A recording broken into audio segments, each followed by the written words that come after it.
Diamond হারবারে BJP কর্মীকে মারধরের অভিযোগ, আর সেই অভিযোগে এবার ডায়মন্ড হারবারে জাতীয় সড়ক অবরোধ, 117 নম্বর জাতীয় সড়ক অবরোধ করলেন বিজেপি কর্মী সমর্থকরা।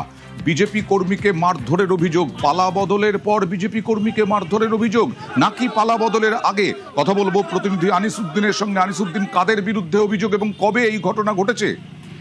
দেখো, এলাকার দুষ্কৃতীদের বিরুদ্ধেই এই অভিযোগ, যেটা বিজেপির পক্ষ থেকে অভিযোগ করা হচ্ছে। গত বুধবার ডায়মন্ড হারবারে এক বিজেপি কর্মী রাজদীপ ব্যানার্জি, তাকে অপহরণ করা হয়, এমনটাই কিন্তু অভিযোগ করা হয় এবং তাকে আটকে রেখে বেধড়ক মারধর করা হয়।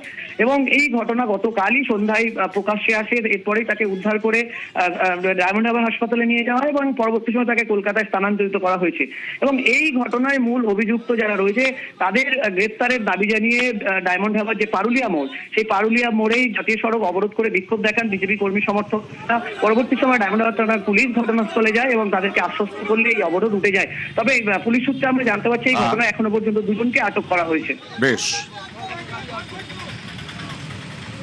সমাজের দুষ্কৃতী এদের কাছে কিছু পয়সা নিয়ে এদেরকে প্রশ্রয় দিচ্ছে থানা। বারবার থানায় জানিয়েছি নেশা মুক্ত করতে হবে, মাদক মুক্ত করতে হবে। ডায়মন্ড হারবারকে নেশাগ্রস্ত করে মানুষদের উপর টর্চার করা হয়, চুরি চামারি করা হয় এবং বিভিন্ন বাড়ির বাচ্চা ছেলেরা তারা নেশাগ্রস্ত হয়ে পড়ছে।